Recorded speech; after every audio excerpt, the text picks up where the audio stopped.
Full disclosure before I continue with this video, if you haven't seen the Justice League Dark movie and you don't want any spoilers, go watch the movie right now. If you do want to know what the movie is about and you actually do want to see it, I have a link for the movie. Just private message me on the back end of my channel and I will send you the link.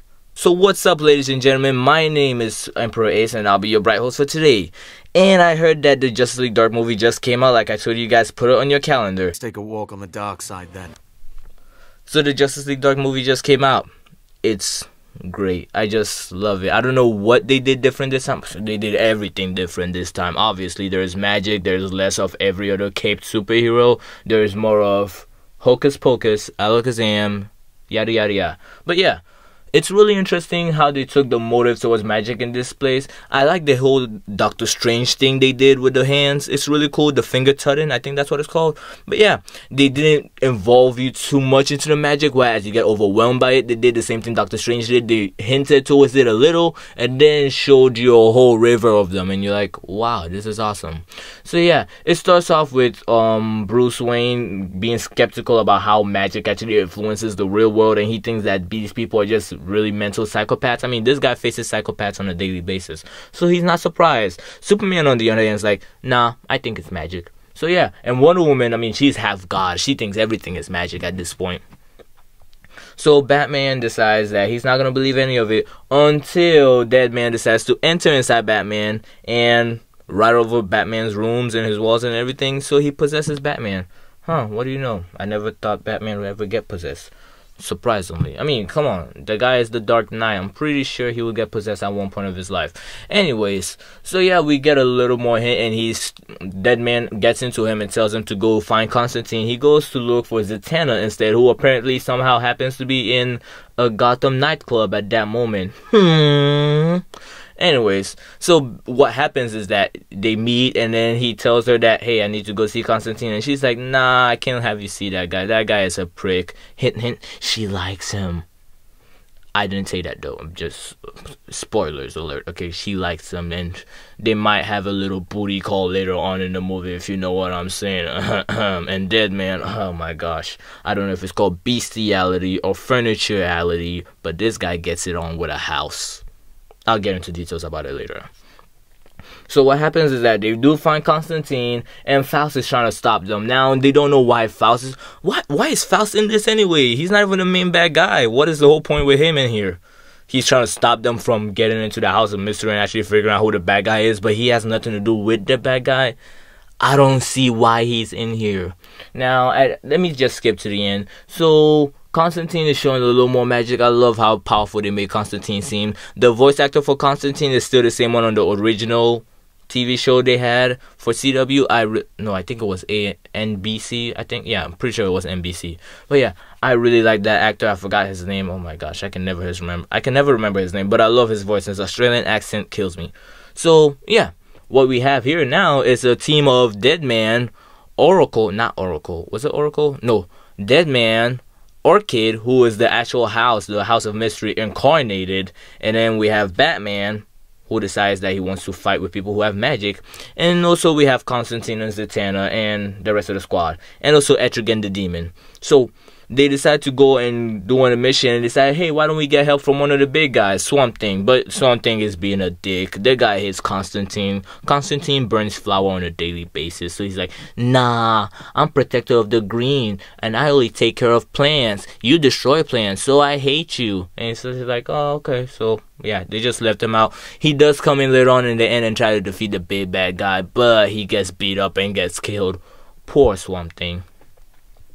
So what happens is they finally go and figure out where Faust is, but before that they go to see their friend Richie. Now their friend Richie is looking a little fishy. The guy hates Constantine too. A lot of people hate Constantine apparently. I mean, don't they understand the guy has an Australian accent? He's awesome. But I guess, yeah, he is a little con and he kind of double crosses everybody. I mean, in the world of magic, who can you really trust? Come on guys, who? So yeah, he decides that Richie is not gonna trust Constantine, so Richie's like, nah. He punches Constantine and it's like, I'm not giving you the key to nothing. But Batman's like, come on man, you gotta give him the key. So he gives the key to Batman. They finally go to the hospital to see one of the to see one of the people who were possessed by the demons, and they use the key, put it on your head just so they can figure out, so Zatanna and Constantine could go into the mind of the possessed and figure out how he got possessed and where all these magic mishaps is happening from. They go into it, and meanwhile, out of nowhere, Faust decides to meddle into things again and still bring a monster from the toilet. Yes, there was a shit monster. But yeah, Dead Man makes a whole bunch of shit jokes. So there's this lady who gets dragged by a shit monster. If you see the movie, you'll know what I'm talking about. And then there are these people who get sucked into shit poop blood, I think? No.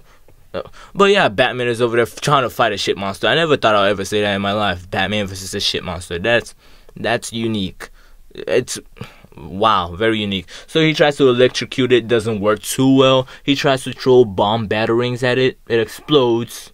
Shit hits the fan, literally.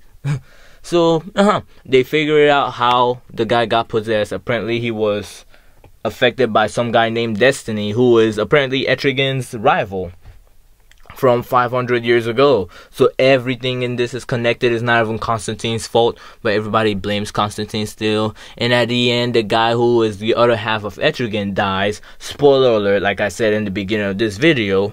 And also, let's see, Destiny, he is pretty OP. He's the one who decides that he's gonna kill Swamp Thing, destroy Swamp Thing, takes his body away, his soul / body, and yeah, he kills him. And at the end of the movie, you see that the Justice League have also been mind controlled, so they're trying to attack him. But Zatanna uses her magic, and since Superman is weak to magic, he couldn't defend himself against it. I like how they didn't put Shazam in this, because the guy is a magical god. I mean, if you put him in here, the battle would have been ended quick. But I'm pretty sure they just used the excuse of he's doing homework since he's secretly a 12-year-old.